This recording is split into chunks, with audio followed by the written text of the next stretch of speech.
Hey everybody, Jeff with Covet the Camper. Doing the camper today. Got the all new bolts for the camper tie downs, grade 8 bolts for the camper tie downs, grade 5 bolts for the slide out mechanism where it mounts through the floor.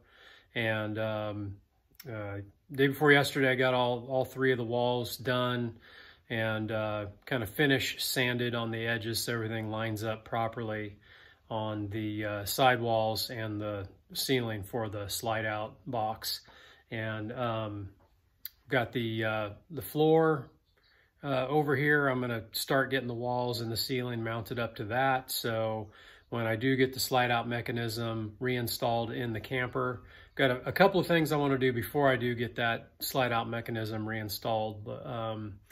I need to get that big welded brace put back in there, and before I do that I want to go ahead and run some sealant around that edge on the outside where I did the frame repair. So I want to get that brace put back in, then I want to get my the new wiper seal put in all the way around, and what else? Oh, I need to get the trim put in all the way around the slide out before I put the slide out mechanism back in, because I want to put that room, once I get the room all bolted together, I want to put that up on the stand here and then lift it up onto the the slide out mechanism, which will have the floor already bolted to it, and then I can work on the mounting of the slide out side walls and the ceiling to that floor area. So show you, I've got some grade 8 bolts for the tie downs. I wanted to kind of beef those up a little bit, and then I did grade 5 for the slide out mechanism. So got all those set up here, and the nylock nuts and everything for those, and get that stuff put in. I got the grade 8 bolts and the nylock nuts, the grade 5 bolts up here, nylock nuts, and then some washers. I've got my, here's the ceiling for the slide out room, and then the 2 walls are here. I got some pretty beefy fender washers for the slide out mechanism where it bolts through to underneath that new floor piece that I put on the shoulder of the camper. So these bolts will bolt through that, and I'll have those fender washers in there before I put on the nylock nuts, just so it gives a wider area for it to apply pressure. So I think that'll be a much better way to do it. And the way that they had it before, those, whenever the slide out room would come out, and it would apply pressure to the inside bolts where it bolted to the through the floor to the slide out mechanism. Those actually pulled through the old floor as it started to rot, because it was just that plywood, that Luan plywood and foam. There wasn't anything else. So when I rebuilt the wall, as you saw in the past videos, that when I built that wall, I put some Baltic birch marine plywood in there. So when I do bolt through, it's going through that little bit more beefier framework, along with the the aluminum frame on the end of the shoulder of the camper. So that should be quite a bit stronger, and I don't expect it to pull through, number one, because I'm not using any wood to rot, and 2, with those bigger fender washers, it's given a much wider area to apply pressure. On the happi-Jack slide out mechanism, you've got your mounting brackets, the main ones through the front, this area here, which is on the inside of the camper, and then this one goes out toward the outside wall of the camper. And of course, this part's the part that slides out, and these bolts here actually mount to the outside wall, and the bottom side of the floor. So this outside wall and the bottom side of the floor is where that bolts to. So through here and then through these top holes. And this is that big welded aluminum bracing that goes on the top of the shoulder there on the outside. There's aluminum bracing on the outside of the camper underneath that as well. So when my new floor went in, this is actually, it goes out to about here. So this is all aluminum underneath here, and then this kind of the same thing on the outside. It's wide aluminum on the outside, and then this big shoulder brace that's welded at a 90-degree angle has bolts that go through into the framing that's underneath it, and then the slide out mechanism bolts to that. So everything goes through the floor, through the aluminum framing, and then to the other side to be bolted in. Same with the camper tie downs on the front side, they go there. And then of course the ones on for the rear tie down, it's in the electrical compartment, which is right back here. And of course these are the parts, you know, the areas that I wanted to paint, because we're doing everything in a white, just a slightly off-white color. So, but I want to get all this area, because you know the slide out will be there, just be a lot easier to get to with the room completely out. So I can get all that stuff painted, and this D-seal, I've got an all-new D-seal right here that's going to go all the way around the slide out room. And again, this is the new wiper seal, and that'll get put all the way around the outside as well. So the D-seal, what the D-seal does is when the room is open, it seals that off, and when the room is closed, there's another seal, more D-seal that's on the outside of the T-molding on the outside wall of the slide out room. And I almost forgot, just as another layer of waterproofing and kind of a little bit of weatherproofing, I've got this really thin rubber gasket. It's a self-adhesive rubber gasket that'll go along the outside sidewall all the way around. So when the slide out is in and the D-seal on the T-molding of the slide out room hits the sidewall, it's not just hitting the phylon, it's actually going up against another piece of rubber gasket. So that'll be all the way around there.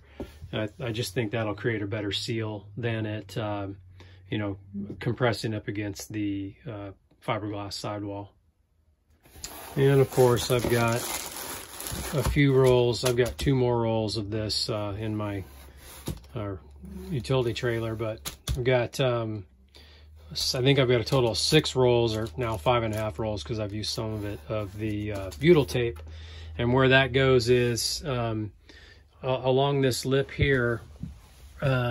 This is the exterior wall framework, so all the way around there's trim, and underneath that trim I will be putting you know, a layer of butyl tape. So when I do screw the trim work back on, everything's going to be sealed up and there won't be any water leaking, and that goes all the way around. All right, well, I'm installing the windows in the, well, you can see on this one here, got this one right here. Getting the windows installed, reinstalled, and I'm putting all new rubber seal around it. So I'm using, this is the same stuff that I used on all the storage compartment doors. And it's just this auto marine. This stuff's really, it's working out really great on the storage compartment doors. It's got a 10-year warranty.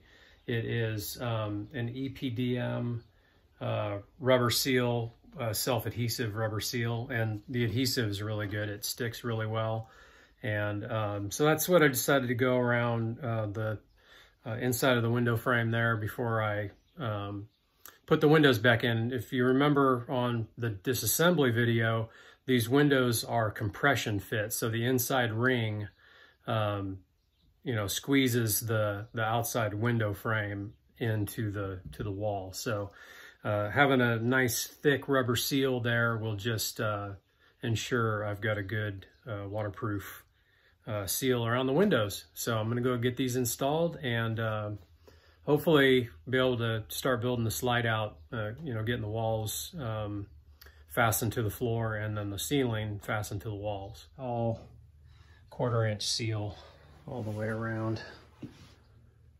And one other thing, I like to leave just a small little gap at the bottom. Do that on the storage compartments as well when you're doing the doors, just in case water does get in, it's got a place to escape on the bottom. So just when you're reinstalling the window, just make sure that that little gap is, you know, toward the bottom of the opening. I just laid the window inside the wall on the outside of the wall, and then I lay the wall down. This is the inside surface. So now I can throw my ring over the top and run my screws in to pinch that seal. These rings just fit. There is only one way they can go, so just make sure that you line up the holes with the holes that are on the window. So now I can go ahead and run my screws in. And instead of using those painted steel screws, I'm using, or there were painted zinc coated screws, I'm using stainless steel. Plenty strong for fastening a window. As I do this, I'm putting a little bit of pressure on this ring, and that'll help compress that gasket when I'm running the screws in. Do that on each screw hole. All right, there you have it. One window installed. I'll flip it around and make sure there's no seal exposed. All right, that all looks pretty good. And of course, I'll run a little bead of sealant around the outside of this one. Everything's put back together. All right, there's both windows installed. Now I can go ahead and take the floor and mark out my locations for the happi-Jack slide out mechanism. Mark out where those holes need to go and get those pre-drilled. Well, the holes are already in the aluminum. I just need to drill through the fiberglass that I put on. So I think how I decided I'm going to put this slide out together, the walls to the floor and the ceiling, is using this the Loctite Proline adhesive. And then screws, of course, I'll pre-drill for the screws. There were screws in the old slide out. I'm going to use different screws. I'm going to use the coated, those gray coated deck screws, and then the sealant from Loctite, or not sealant, the adhesive from Loctite. This stuff right here, really good stuff. And that way, when I screw the walls together, I'll get a nice bond with the adhesive. And then after that's dried, I'm going to go over all of the edges with Eternabond tape. And then, of course, the trim work will go on the top of that. So we'll have of course, the composite material, and then the waterproof adhesive, screws, Eternabond tape, and then the trim. And of course, all the trim has the butyl tape underneath it as well. So, I mean, it's like quadruple sealed. And even if it does happen to leak, everything's composite. So if a little bit of water gets in there, it's not going to hurt anything, I hope. Anyway, so that's how this thing's going to go together. I'm probably not going to get started screwing the walls together this afternoon. So I'll save that for the next video, but Yeah, so a little bit of progress today. Got, of course I got the all the grade 8 and grade 5 bolts for the tie downs and the slide out mechanism. Got a little bit of work to do on the inside of the camper before that stuff goes in. So that's why I want to go ahead and end the video here. And thanks for watching. I really appreciate it. Keep following along. See how this thing turns out. It's been long and drawn out, and yeah, we're all just chomping at the bit to get back out and go camping. So we're gonna get this remodel and repair done pretty quickly. And now that we're all kind of homebound right now because of this thing that's going around, so we're all on quarantine. So yeah, I've got a little bit of extra time to do it. So anyway, again, thanks for watching. Really appreciate it. If you haven't already, hit that subscribe button, hit the notification bell so you know when I upload my next video. So again, thanks a lot. We'll see you on the next one. Later.